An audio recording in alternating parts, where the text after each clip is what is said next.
बस की दुनिया के दोस्तों, कैसे हैं आप लोग। मैं उम्मीद करता हूँ आप लोग अच्छे होंगे और अपनी ज़िंदगी का निर्वहन बड़ी खूबसूरती के साथ कर पा रहे होंगे।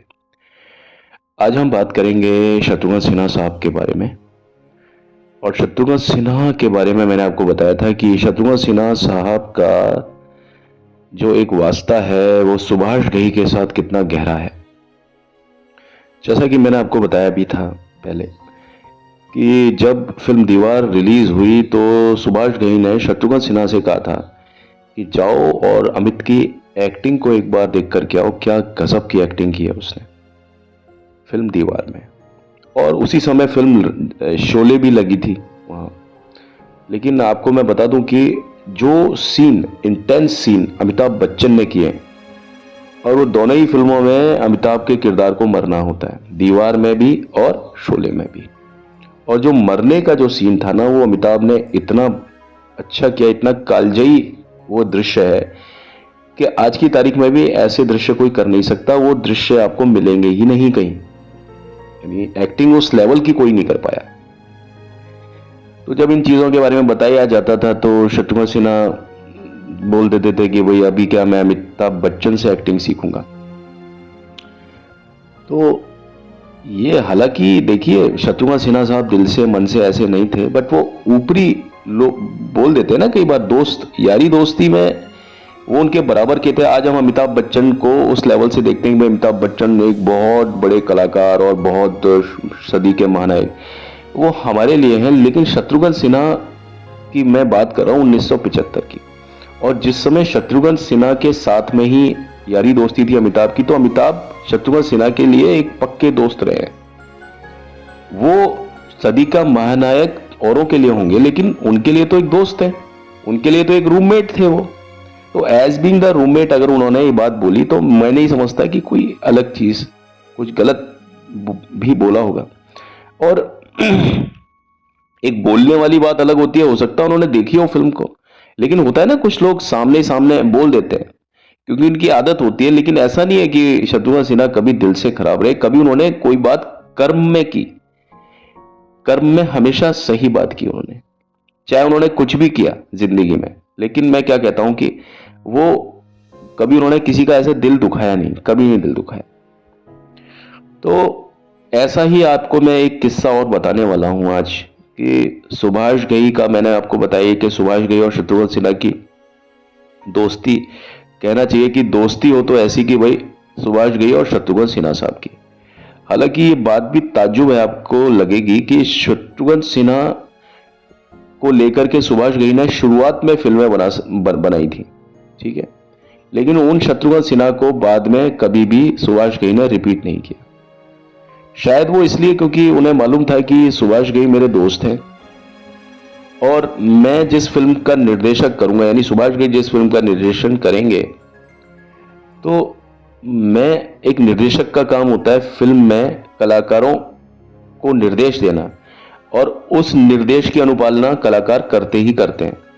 लेकिन क्योंकि शत्रुघ्न सिन्हा उनके अच्छे दोस्त थे, तो शत्रुघ्न सिन्हा क्या पता उन आदेश की अनुपालना करें ना करें, उन आदेशों को माने ना माने, और ये फिल्म मेकिंग में एक बहुत बड़ा एक नुकसान कर सकती थी ये बात।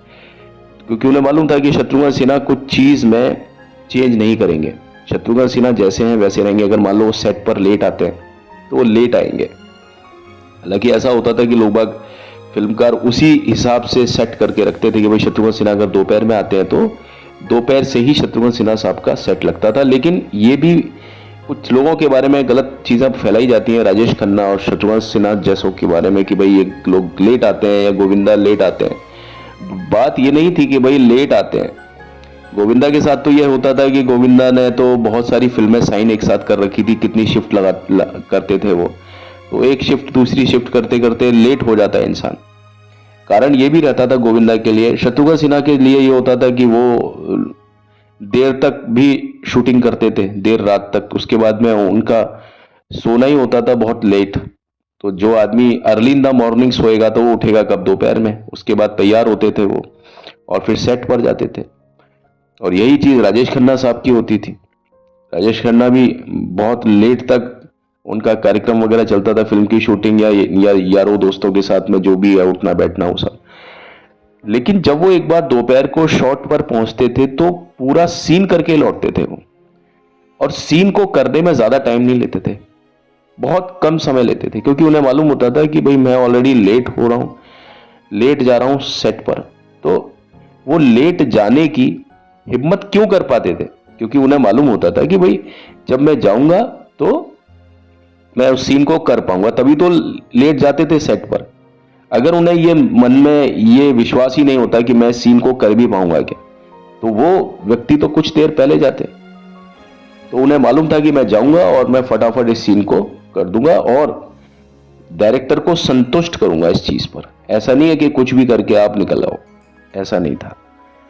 तो शत्रुघ्न सिन्हा साहब के बारे में सुभाष घई ने कहा कि इस तरह से उनकी जो आदतें थी ना, वो एक बच्चे की तरह थी। यानी शत्रुघ्न सिन्हा की आदतें बिल्कुल बच्चे पर थी, और शत्रुघ्न सिन्हा को सुभाष घई कभी भी शत्रुघ्न नहीं बोलते, वो उसे सोनू बोलते थे, जो कि शत्रुघ्न सिन्हा के बचपन का नाम था। जैसे बच्चे होते हैं ना, कई बार अपनी बात पर अड़ जाते हैं, लेकिन उसके पीछे उनका निश्चलता होती है, उसमें कोई छल नहीं होता। तो वही निश्चलता आपको शत्रुघ्न सिन्हा साहब में मिल जाएगी। तो शत्रुघ्न सिन्हा इसलिए एक बच्चे की तरह आपको दिखाते हैं कि भाई इस तरह से वो हैं, और इस नेचर के चलते हुए यकीन मानिए मेरे दोस्तों, शत्रुघ्न सिन्हा ने कभी किसी को नुकसान नहीं पहुंचाया। हाँ, अगर कभी इत्तेफाकन गैर इरादतन अगर किसी का नुकसान पहुंचा है तो शत्रुघ्न सिन्हा साहब खुद का नुकसान पहुंचा इस तरह से। वरना आप देख लीजिए, शत्रुघ्न सिन्हा साहब के बारे में पूरी फिल्म इंडस्ट्री जानती है कि उन्होंने किस कदर लोगों की मदद की। हमेशा लोगों की उन्होंने मदद की, और वो हमेशा आगे आए। जब भी कभी किसी भी तरह का कोई दिक्कत आई, कोई त्रासदी हुई, शत्रुघ्न सिन्हा साहब हमेशा आगे थे। चाहे वो कैसा भी मूवमेंट हो, कैसा भी, चाहे वो एक मिनिस्टर हो चाहे नहीं हो, वो हमेशा कम्युनिटी में फ्रंट पर आकर के बात करते हैं। किसी भी चीज के बारे में वो आने की क्षमता रखते हैं, बोलने की क्षमता रखते हैं। कई लोगों के लिए वो गॉडफादर हैं, बहुत ज्यादा गॉडफादर। और वो इन सब अपनी जितने भी काम करते हैं ना इस तरह के, वो उसको एंजॉय करते हैं, ठीक है ना। और अगर आप उनसे किसी हेल्प को करने के लिए बोलेंगे ना, तो वो बहुत प्रेम से और बहुत निश्चलता के साथ में आपकी पूरी मदद करेंगे, आपका हाथ पकड़ करके। ये है शत्रुघ्न सिन्हा साहब। लेकिन एक बच्चा दूसरी तरफ ये होता है कि जब कोई बच्चा साथ में होता है तो वो डोमिनेट करने की कोशिश करता है। वो कहता है भाई मैं हूं, मैं चलूंगा। डोमिनेट करते हैं शत्रुघ्न सिन्हा साहब, ये आपने भी देखा होगा। लेकिन उसके पीछे उनके कोई गलत इरादे नहीं होते हैं। एक बच्चा होता है ना, जैसा उस तरह से होता है। सुभाष घई बताते हैं अपने इंटरव्यू में कि सोनू जो है, यानी शत्रुघ्न सिन्हा साहब है, वो उनकी वाइफ है पूनम, है ना, मैंने बताया ना आपको। तो पूनम पर वो डोमिनेट करने की कोशिश करते हैं। हालांकि ये एक सच्चाई अलग है कि वो पूनम से डरते भी उतना ही है। और कई बार जैसे पूनम उनकी तरफ पलट करके देखती है तो शत्रुघ्न सिन्हा ऐसा लगता है जैसे कि कुछ ठिठक जाते हैं, कांप जाते हैं। तो ऐसा कुछ रिलेशन रहा शत्रुघ्न सिन्हा साहब का। शत्रुघ्न सिन्हा साहब को इस तरह से सुभाष घई बहुत पहले से जानते हैं। जब शत्रुघ्न सिन्हा साहब पूनम के प्रेम में गिरफ्तार हुए, जब उनके प्यार में वो पागल हुए, तो उस समय भी शत्रुघ्न सिन्हा के साथ में सुभाष घई थे। यानी वो आंखों देखा हाल जानते थे कि उनके बीच में चल क्या रहा है। इस कारण से सुभाष घई पूनम के एक भाई बने, और वो भाई बहन का रिश्ता है, आप ये समझ लीजिए। तो आप बताइए, एक तरफ शत्रुघ्न सिन्हा दोस्त हैं और शत्रुघ्न सिन्हा की वाइफ है पूनम, वो सुभाष घई उनके भाई बने हुए हैं। तो आप बताइए क्या रिश्ता रहा होगा, कितना अच्छा रिश्ता रहा होगा। और जब सुभाष घई को ये चीज मालूम चली कि शत्रुघ्न सिन्हा साहब एक समय में रीना रॉय के प्यार में भी पड़ गए थे, गिरफ्तार हो गए थे उनके इश्क में, तब उन्होंने, यानी सुभाष घई ने एक बहुत ही ज्यादा निर्णायक एक पात्र की भूमिका निभाई। कहानी नहीं थी, वो पूरी हकीकत थी। अगर सुभाष घई नहीं होते, ये समझ लीजिए, तो हो सकता है कि शत्रुघ्न सिन्हा की जो जिंदगी अभी आप देख रहे हो ना, पूनम के साथ में, लव कुश और सोनाक्षी के साथ में, वैसी जिंदगी शायद शत्रुघ्न सिन्हा साहब की नहीं रही होती। क्योंकि बहुत ज्यादा ये रहा कि शत्रुघ्न सिन्हा को पूनम तक वापस पहुंचाने में सुभाष घई का बहुत बड़ा एक हाथ रहा था, बहुत बड़ा। ऐसा नहीं था कि सुभाष घई साहब रीना रॉय को नहीं जानते थे। रीना रॉय और सुभाष घई भी बहुत अच्छे दोस्त थे। और एक फिल्म आई थी 1976 में, उस फिल्म का नाम था गुमराह। और सुभाष घई, आप लोगों की जानकारी के लिए मैं बता दूं कि डायरेक्टर तो बाद में बने हैं, कई फिल्मों में वो एज बीइंग हीरो बन के आए थे। उनमें से जो गुमराह मैंने नाम लिया 1976, उसमें वो रीना रॉय के ही अपोजिट थे। और उनकी शुरुआत हुई थी आराधना फिल्म से। आप देखेंगे आराधना फिल्म में एक छोटा सा सीन था जहां पर वो जीप चलाते हैं। जीप जो होती है वो बैक साइड करके जाते हैं और वो जीप उनको रोकना नहीं आया और वो जीप खाई में गिरते गिरते बची थी। ये शायद आपको मालूम होगा। कभी आप आराधना फिल्म देखेंगे ना, तो उसमें जो जीप जो होती है ना, मेरे सपनों की रानी कब आएगी, तो वो गाना था। उस जीप में आप देखिए एक शॉट के लिए वो राजेश खन्ना से मिलते हैं और वो सुभाष घई ही हैं। अब उन्होंने मतलब कालीचरण में भी उनको रिपीट किया, रीना रॉय को, जो फिल्म आई थी उनकी, वो शत्रुघ्न सिन्हा के साथ में बनाई थी जो, तो वो उनको जानते थे। वो दोनों को ही बराबर रूप से जानते थे, शत्रुघ्न सिन्हा और रीना रॉय को। कौन? सुभाष घई। और आपकी जानकारी के लिए भी बता दूं कि शत्रुघ्न सिन्हा और रीना रॉय एक दूसरे को पसंद नहीं करते थे, बल्कि बहुत ज्यादा नफरत करते थे। असल जिंदगी में एक दूसरे की शक्ल नहीं देखना चाहते थे। लेकिन अक्सर यही होता है कि जो व्यक्ति एक दूसरे की शक्ल नहीं देखना चाहता, या लगता है यार ये कभी दोस्त नहीं बन सकते, ये तो बड़े दुश्मन और कुत्ते बिल्ली वाला वैर है, अक्सर या ज्यादातर मैं कहूंगा, मैं अपनी जिंदगी के तजुर्बे से भी ये बात बोल सकता हूं कि वही लोग आगे चल के बहुत अच्छे दोस्त बनते हैं। तो हुआ यह था कि विश्वनाथ के आते आते, विश्वनाथ जब फिल्म बन रही थी, वहां तक आते आते ये दोनों प्रेम में ही पड़ गए एक दूसरे के। कहां ये एक दूसरे की शक्लें नहीं देखते थे। तो ये कुछ ऐसा रहा शत्रुघ्न सिन्हा और रीना रॉय के बीच में। और सुभाष घई कहते हैं कि भाई जहां तक हल्का फुल्का फ्लर्ट की बात है, ठीक है, ये चलता है फिल्म इंडस्ट्री में, ये चलता है कई लोगों के बीच में कि जब आप होते हो, कोई फीमेल आपके साथ में है ऑफिस में या यहाँ वहां, हल्का फुल्का फ्लर्ट सब जगह चलता है, ये बताते हैं। और हम भी जानते हैं चीज चलती है। शायद ये एक अधिकार हो एक आदमी का या एक हीरो का अधिकार हो, लेकिन जब कोई व्यक्ति इन सब चीजों में बहुत ज्यादा सीरियसली पड़ जाए तो फिर बात क्या होती है, फिर वहां पर उसको चुनना होता है किसी एक को, कि अब ये इनमें से किसको चुनेगा, पत्नी को चुनेगा या प्रेमिका को चुनेगा। ये कुछ ऐसा हुआ था। हालांकि उस समय तक, अब ये देखिए कि शत्रुघ्न सिन्हा साहब की शादी हो नहीं पाई थी, लेकिन शत्रुघ्न सिन्हा की जो बात थी ना, वो पूनम से तो बहुत पहले से चल रही थी। रीना रॉय आई थी बाद में। हालांकि शत्रुघ्न सिन्हा साहब की शादी अभी पूनम से भी नहीं हुई थी, ये उस समय की मैं बात बता रहा हूं।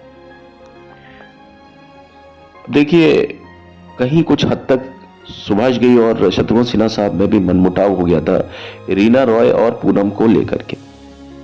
शत्रुघ्न सिन्हा रीना रॉय के ज्यादा क्लोज थे। इस कारण से जब उन्हें यह मालूम चला कि सुभाष घई पूनम को ज्यादा सपोर्ट करते हैं, तो दोनों के बीच में कुछ अनबन भी हुई, है ना। और क्योंकि सुभाष घई ये ठान चुके थे कि अगर शत्रुघ्न सिन्हा अगर किसी के पास जाएंगे तो वो पूनम के पास में ही जाएंगे, तो वो शत्रुघ्न सिन्हा हर तरीके से पूनम के साथ खड़े हुए थे और पूनम को उन्होंने अपनी बहन बोला था। और शत्रुघ्न सिन्हा मतलब सुभाष घई को साला कह के भी बोलते हैं, आज भी बोलते हैं। आज भी वो सुभाष कह के नहीं बोलते, वो साला कह करके ही बोलते हैं।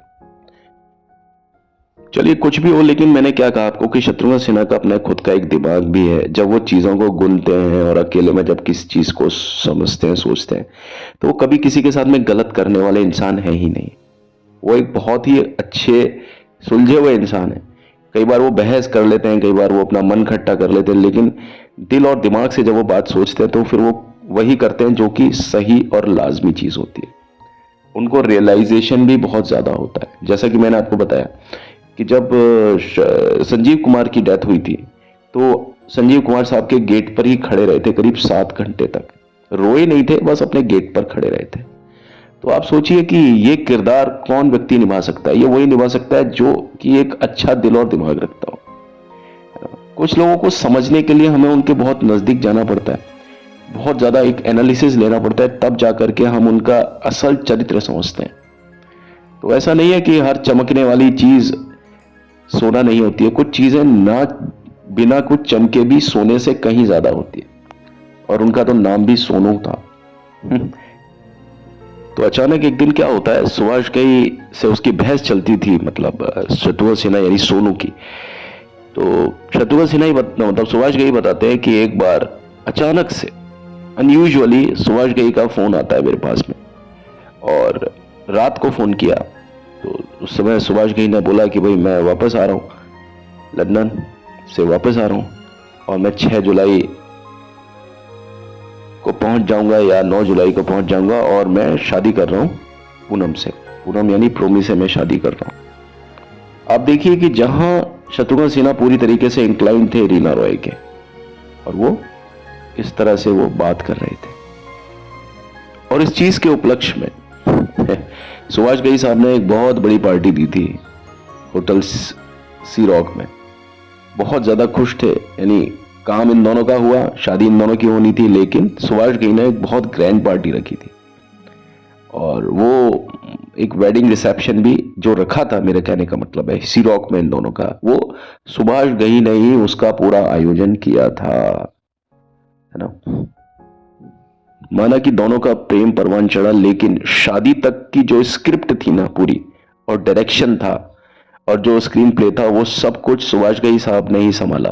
तो इस तरह से सुभाष घई न सिर्फ फिल्मों में निर्देशक थे, बल्कि असल जिंदगी में भी। यानी अगर शत्रुघ्न सिन्हा और पूनम की शादी को, उनकी जिंदगी को अगर एक फिल्म माना जाए, तो उसका निर्देशक भी सुभाष घई साहब ही कर रहे थे।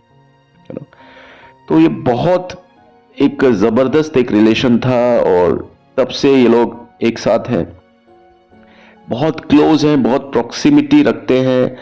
ऐसा कोई भी रक्षाबंधन नहीं जाता है जब पूनम सुभाष घई को राखी नहीं बांधती हूँ, और वो कभी राखी या टीका नहीं करती हूँ, ऐसा नहीं है। जैसा बिल्कुल बहन भाई होते हैं ना, मतलब आप देखिए, जिसको राखी बांधी फिर वो बहन भाई तो है, और उससे बहुत पहले की बात है कि जब ये लोग, और जिस तरह से मैंने आपको बताया कि शत्रुघ्न सिन्हा साहब ने एक भूमिका अदा की जिंदगी में दोनों की, वो काबिले तारीफ थी।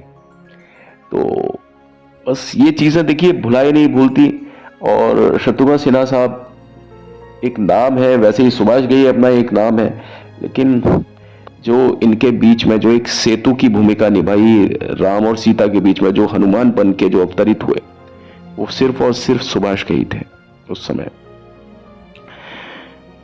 ठीक है, आज की वीडियो में सिर्फ इतना ही। आगे की बात मैं आपको आगे बताऊंगा, इसके आगे क्या हुआ, कैसे हुआ।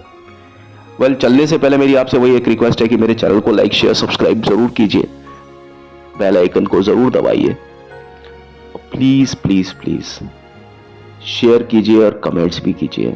सब्सक्राइब तो आप करेंगे ही, मैं समझता हूं। Thank you and have a nice time. कल मिलता हूं, बाय, टेक केयर। आप सभी खुश रहें, आबाद रहें, मस्त रहें, अपने अपने कार्य में व्यस्त रहें।